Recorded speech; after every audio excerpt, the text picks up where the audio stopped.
Jay Crawford, Adam the Bull, Garrett Bush, Dustin Fox, Jason Lloyd, Tyvis Powell, plus, ba-da-da-da-da, you're loving him, Mikey McNuggets. And so many big names, it would take me hours to say all of their names. The ultimate Cleveland sports show starts now. Booyah! Happy Friday. Welcome to the Ultimate Cleveland Sports Show on WKYC. I'm Jay Crawford. Over the next 30 minutes, we've got a lot of topics. One of them, do you have a favorite Dawgpound memory? We're talking about this because it's turning 40. Bull. It's not as old as me, but still old. I'm Adam the Bull, and do you remember this name? Tristan McKenzie. It hasn't been that long since he's been a Cleveland Guardian. What's been going on for him in the minor leagues? We'll get to that coming up. Earl. I'm Earl the Pearl. It's been 9 years since the Cleveland Cavaliers snapped a 52-year drought and won a championship. I'll tell you what my favorite memory was from that night. Yeah, guys, and I'm Anthony Antonelli starting us off today. Who are the best three Browns players coming into this season? Who came up with this topic? This was a Mikey McNuggets special, and I'm sitting in for him today to take the heat. 1 and 2 are probably pretty easy. They're very Number 3, easy. Little up to debate. You know Go what? for it. So, Anthony, quickly before we get into this, Yeah. when I saw the topic, I'm like, okay, that's just backhanded genius, because it really, when you get down to this argument, you realize very quickly why we won 3 games last year and why we're expected to win 3 games again next year. Before we even get into it, funny moment. You was in New York at the time. Remember making the band? Oh, yeah. Dylan, and Dylan. I mean, what else is there besides Myles and Denzel? I know that there's going to be a lot. First of all, there's universal agreement, Myles and Denzel. Definitely Myles, but I have Denzel as the easily second best player. I mean, the only other person you're going to argue is MJ Emerson, right? I'm not. I don't know about that one, Earl. To me, here are the 2 other, years ago, baby. Here are the other candidates potentially for 2 and certainly for 3. Okay. I'll just throw out some names. Okay. And you guys tell me if I've left anybody out. Okay. And I still think Joel Bitonio's up there. I do. I had him in my. You can make an argument for Jerry Jeudy, and Yep. you can make an argument for David Njoku. You've left one off on my list. You can't go with JOK because obviously he's hurt. He's not playing. Out. I think you're leaving one notable off. Punter? Nope. Who am I forgetting? Joe Flacco. Jeez. That's what I we guess. have, though, Bull. Yeah, I mean. We're so thin. I'm like, I don't want to put a 40-year-old guy who's been bouncing around the last 3 years in my top 3. But he came off the couch and went 4-1 and got us to the playoffs. Yeah, but now he's 2 years older. He wasn't that good with Indy last year. I mean, No, I still think he's their best option to start the season, which Yeah. is sad, but, you know. I mean, I had him on my list. He's not, by the way, my third best. Yeah. But I came up with a list of 6 guys, which, by the way, like I wanted to put Njoku on there. And I'm like, no. Now, Njoku with Jameis Winston and Joe Flacco was all pro or Pro Bowl. He's a great tight end. Yeah. But with all of the other quarterbacks that we've had, he's looked so far below average that I think this is probably his last year in Cleveland, unless he has a resurrection under Joe Flacco. Now, is it the 3 so it's the 3 best players going in. It's not. Yeah. So we can't pick a rookie because they haven't played yet. Well, I almost put Judkins on the list. Right. I'm thinking like if I'm Judkins ended up projecting as the top 3, Yeah, it wouldn't surprise me. I would project that by the end of the year, we've got Judkins on our list. Yeah. But I did this exercise coming into this year. So, yes, I do think Denzel Ward is 2. Yes. Okay. I was thinking about the other players. Okay. I would have Denzel Who do you have Ward 3? It's a tough call. It was really tough, so man. sad. But doesn't that drive home why we're 3 wins? It is. Oh, certainly, yes. I think I have the Browns winning 5 this year, but Okay. I'm going to go with Joel Bitonio. Yeah. I know he wasn't quite as good last year, but he was better as the year went along. I think, Jerry Jeudy had a really nice year. He did. But a lot of that was inflated by a few weeks with Jameis Winston. Right. He's been an inconsistent player. I think they're close, but I'll give the track record to Bitonio. Yeah. And so I'll go third with him. See, I wanted to go that way, but Yeah. I couldn't because of the age and the That's position fair. that he plays. That's fair. Like, those guys get old overnight. Yeah, they come could. back one year and Yeah. you're like, whoa, what happened to Joel Bitonio? Yeah. I'm not predicting that, but I'm not going to be surprised if that happens. For me, it was Jerry Jeudy because he finally lived up to the player. We kept hearing, he's this guy, and I never saw it. And then Jameis Winston came in the lineup, and I'm like, oh, my God, he's that guy. It reminds me of what Njoku did with Joe Flacco. When you have a quarterback that is a professional quarterback and he knows what he's doing and he can spin it, those guys now can separate themselves from the others that play that position. And I think Jerry Jeudy did that last year. My prediction is we're going to see two different Jerry Judys this year. We're going to see the one we saw last year with Jameis Winston when Joe Flacco was playing. But in all likelihood, we're going to see 4 starting quarterbacks this year. I just believe we will. And that's who we are. You know, we see 5, 6 a year. We're going to see 4 this year. Can't argue that. And I think when we see the other quarterbacks in there, he's going to blend in. He's just going to be a guy. Yeah. But when you get a pro that's back there that spins it and can read defenses and can find open guys and can throw receivers open, that's something that guys coming out from college learn to do in the NFL. Most of them don't get here with that skill set. So we don't have guys right now that are going to, if I say who's the quarterback that's going to throw receivers open, well, that's easy, Joe Flacco. Yeah. So if we get Joe Flacco, Jerry Jeudy's going to look really good this year. Yeah, I got Jerry as my 3rd best player coming into the 2025 season for the Cleveland Browns as well. Just coming off a strong 2024 season. Here's a guy who has all the attributes, right? Mm-hmm. He has enough speed to take the top off. He's a route running assassin, and he's durable. We never talked about him getting hurt. I know coming into Cleveland last year, we had a lot of unanswered questions about who he was as a person and as a football player, and he kept his mouth shut and he fit right in. I look at Jerry as right there. I would probably go Joe Bitonio up under him, and then it's a plethora of guys that's right up underneath MJ Emerson. So my counter for you guys. Die hard, brother. Die hard. My counter is that if you ask people around the league, is Joe Bitonio a top 20 guard? They're going to say yes. And if you ask if Jerry Jeudy's a top 20 wide receiver, they're going to say no. I'll agree with that. I will agree with that. However, if you ask people around the league which player makes a bigger impact, it's obviously wide receiver. By the way, Corey Bjorkes might be the 3rd best player on the Browns. I didn't think of that until you said punter, and I'm like, you know what? I couldn't think of his name for a second, but then we did an exercise last year for every game that I really liked. We would do a top 10 draft with the Browns and whoever their opponent was. Yeah. There were opponents that, by the way, the Browns ended up losing to, that we had 7 Browns players and 3 players from team that ended up kicking our tails. Yeah. And now we were delusional last year. Oh, yes. Now, it takes us a little while. You get slapped across the face a couple times. You're like, oh, okay, I guess that's what color it is. So now that we know, when we do that exercise this year, how many teams on the Browns schedule will the Browns have even 5 players of the top 10? Not many. Not many. I can't wait to start that every week. You know what it's going to be. I remember there was one opponent, there were 8 Browns guys, and we ended up winning that game, whichever it was. Yeah. And there were 2 guys on the other team. And I'm like, man, that seems like it's out of whack. But, we're homers. Yeah. But now we're asked to pick the best 3 players, and we're like, I don't know, we only have 2 good players. Who we opened up against? The Bengals. Oh, Lord. Yeah, 8-2. 8-2.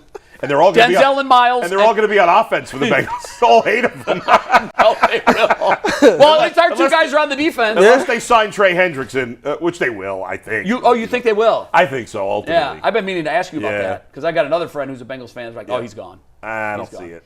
All right, let's change topics to when the Browns were good. Remember that? Oh, yeah. 40 years ago. I can't believe this is going to be the 40th anniversary. Hanford Dixon and Frank Minifield decided that, we got a bunch of dogs back here in the back end of this defense. Yeah. And they dubbed, I don't know if it was Minifield, I don't know if it was Dixon, there's different stories. Whoever came up with the term Dawgpound for the old bleachers at Municipal Stadium, it was a stroke of genius, and it really did spawn a movement. You saw the masks. You said, there was one time where we had to get reprimanded because we were throwing dog bones on the field. We really embraced that dog pound mantra. Now, I hate it now. At the new stadium, it's not a dog pound. Well, the ownership refers to the whole stadium as the dog pound. I know they do. It's so lame. Which really is kind of an insult to the longtime Browns fans' intelligence. Yeah. There was one seating section. It was bleachers. It was guys that welded 6 days a week, and then they took a break on Sunday for 3 hours to come watch the Browns, and then they went back to their welding job. They were hardcore, blue-collar, just absolute diehard fans. And it really worked with the city and the players that we had at that time. Do you guys have a favorite Dawgpound memory? I'm not sure how much, you didn't follow the Browns back then, but did either of you guys have a favorite Dawgpound moment? So I could spin it this way. I am too young to have attended the game at the original stadium to be in the Dawgpound, but rest in peace to my grandfather.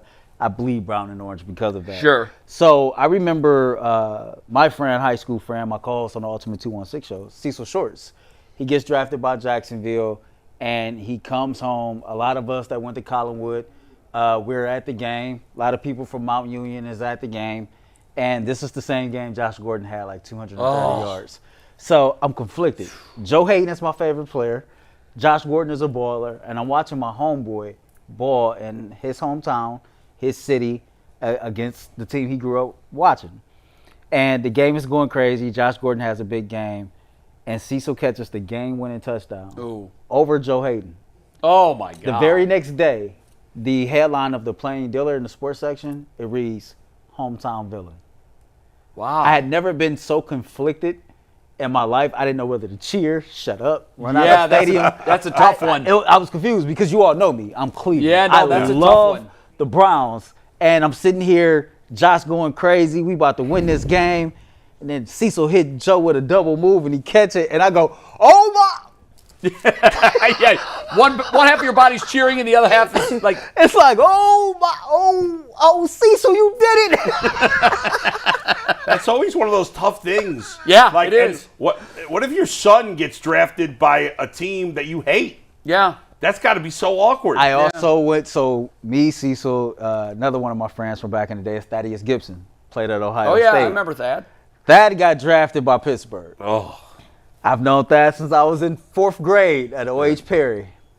Relationship changed a little bit after that. Just a touch. Just a little bit. I don't look at you the same. Yeah. And normally you say it's not you, it's me. How you just say, no, it's not me, it's Thad? you. It used to always be Thad. He got drafted, it was Thaddeus. Bull, do you have a moment that stands out? To me, the Dawgpound is only in the old stadium. I wasn't around for the old stadium, so I'm not going to be disingenuous and say that I had a moment. I agree with that. So 100%. So I will turn it back over to you. Okay, I like that you said that because the way I was going to start was I've got so many Dawgpound memories. I was going to say they're all at the old stadium. We got to go. I've got 40 seconds here. Okay. First of all, the reason I never tried marijuana in my life, ever, to this day, I'm 59. I've never tried marijuana. I attribute that to the Dawgpound. I was 9 years old. My dad took me to my first Browns game. Yeah. We sit down. The game's not even started. And I'm like, Dad, what's that smell? It smells like skunks. He's like, yeah, a lot of people around here are smoking marijuana. We're in the Dawgpound. A lot of people around us are smoking marijuana. I'm like, what's marijuana? He's like, oh, it's a plant. It's like a cigarette, but it kind of makes you feel drunk. And I'm like, why are they smoking it? It smells like skunks. They're putting that in their lungs? And that stuck with me. And I'm like, I've been a million parties, guys passing around like, oh, no, the skunk weed ain't for me. All because of the Dawgpound. The other one was the last game ever when the Browns players went to the Dawgpound when the team was moving to Baltimore. Yeah. And I was covering the game. I was working in Columbus at the time. It was one of the most emotional scenes I've ever seen at a sporting event, which is saying something because there's some crazy highs and crazy lows. That was one that is burned in my mind forever. I'll never forget it. There are a lot of them. I could go on forever, but we got to go. All right, Tristan McKenzie. Tristan McKenzie. He went from being really a Cy Young hopeful to a guy who's pretty much on his last breath in professional baseball. How did this happen? What happens next? We discuss it when we come back from the sports break.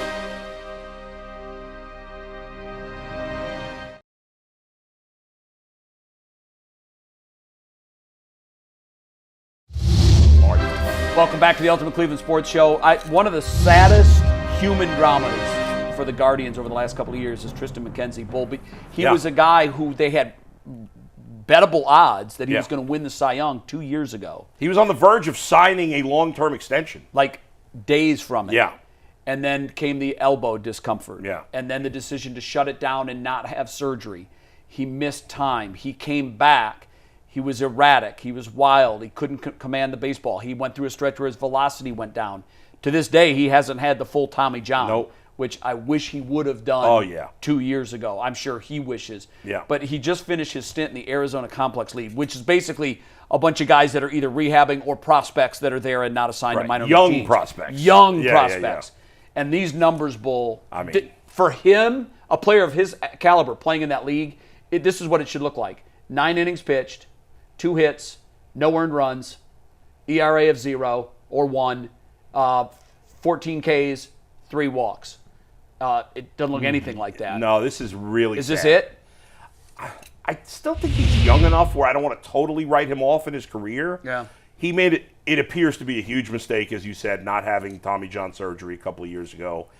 I don't know what's going on for him physically. I don't know what's going on for him mentally. Like, maybe he can't get over the hurdle that he cost himself all this money, and maybe that's affected him mentally. Yeah. It is like it's to the point where every team in the league had a chance to claim him on waivers for whatever he's getting paid, like less than $2 million. And nobody took him. And not a single team took him. Which shocked me. I Which thought tells he you was that gone. every team felt like, well, now, they would have had to keep him on the major league roster. Yep. You couldn't. The Guardians were able to send him to the minors once he cleared that. But no team, even these terrible teams like the Rockies and the White Sox and the A's were terrible. Yeah. They could have taken him. Why couldn't they have left it? Why? If you're the Rockies, if you thought there was any hope, if you're the White Sox, you throw him on your major league roster. So he sucks. Who cares? You stink anyway. But nobody thought enough of him. Again, minimal money. We're talking $1.5 million, which is nothing. So it's sad. I don't want to 100% write him off because he's still young enough that maybe he does now have the surgery. I don't know. Yeah. And it would. That's what has to happen. Yeah, probably. He's not going to be able to stick on the Guardians major league roster. No, he's off it. He's out of options. Essentially, what you have to do is you have to say, okay, I'm going to fix the elbow and try again. Right. He's 27 years old.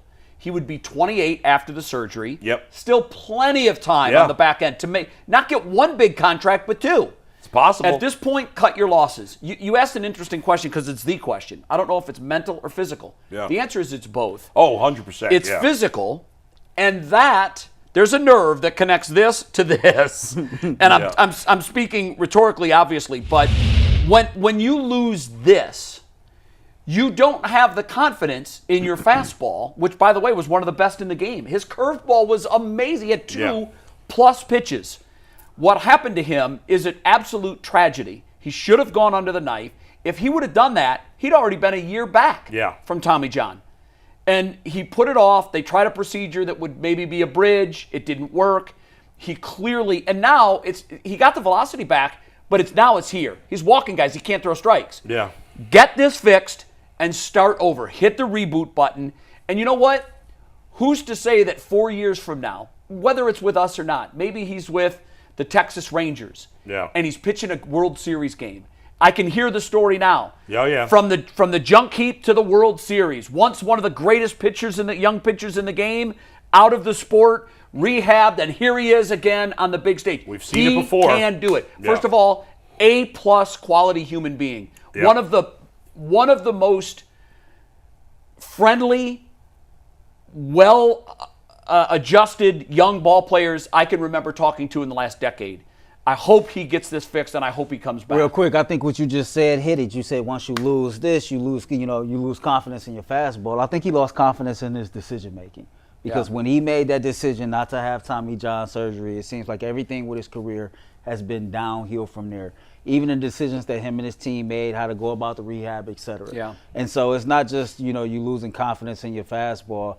He's a young man that has probably lost confidence in his ability to make sound decisions that can shape his career. I think that's right. We want to end it this way. We all wish him nothing but the best. Yeah. I hope the Guardians keep him in the organization and give him the chance that he deserves. I think it may pay dividends on the backside. My biggest fear when I first saw this kid, I looked at his stuff and I'm like, this is A+ stuff, electric. His body will never last. He's 6'6", 160. That's not built to take the kind of power and pressure that you put on an arm as a big league pitcher. But, Tristan, we're all behind you, and we wish you all the success in the world. Taking a break. When we come back, can you believe it's been 9 years and a day since that fateful night in San Francisco? That was actually when they were playing in Oakland. Golden State, Game 7. It's been 9 years. We talk about that moment when we come back.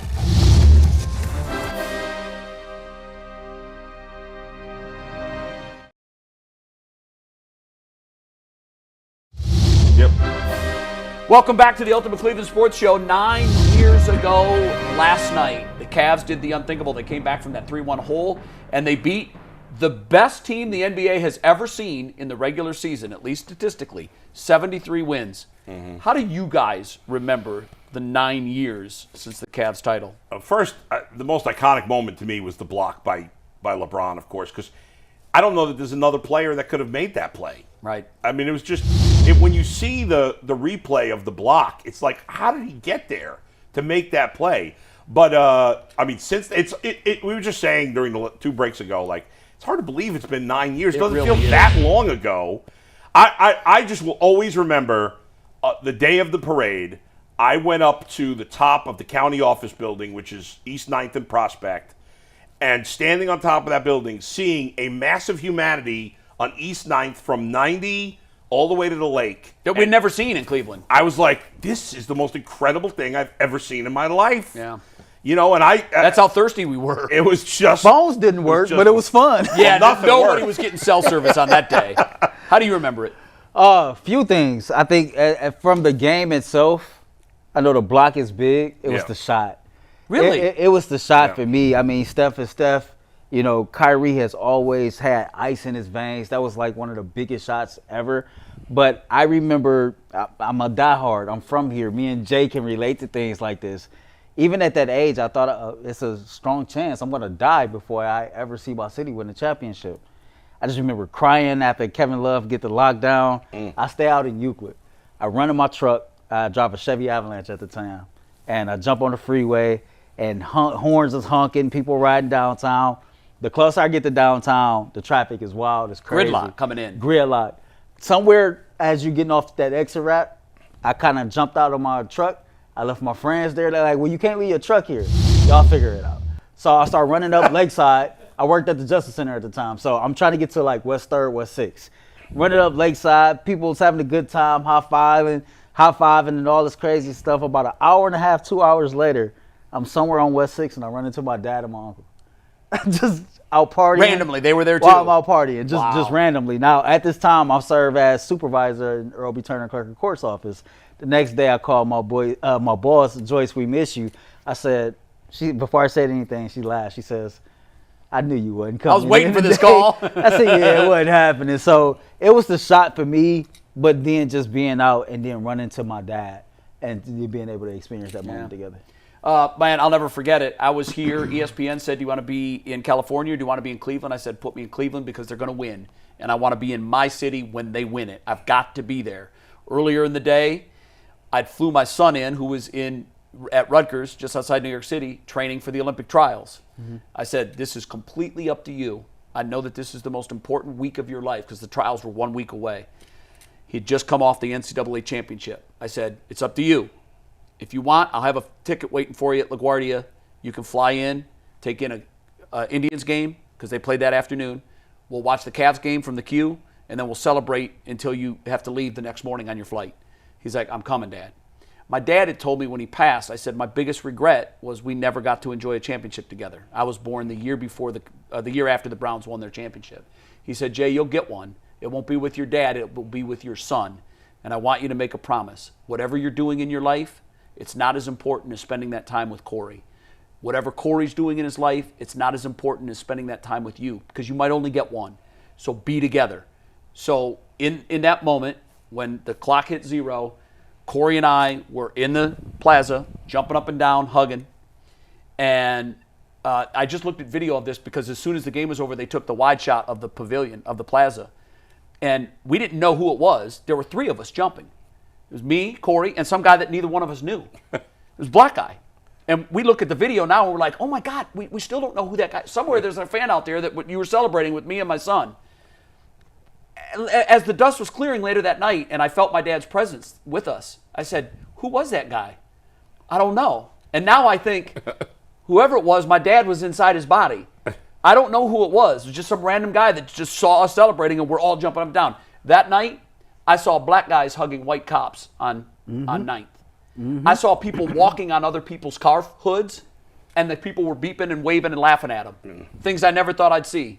Sports can bring people together. And it's funny because Jay has always reported on the news. There was no murders that night. There was no murders Can you the believe next that? day. There was no murders in the city of Cleveland a day after that. The violence was really, really low. And I know you've got a memory. Real quick, my biggest regret was not going to the parade because I didn't want to get fired from my job at GNC, only to get laid off when I went back to college 2 months later. Man. I should have gone. My. That's what I remember the most about it was missing the parade for that. But hey, it's been a great show, guys. Have a great weekend. Peace.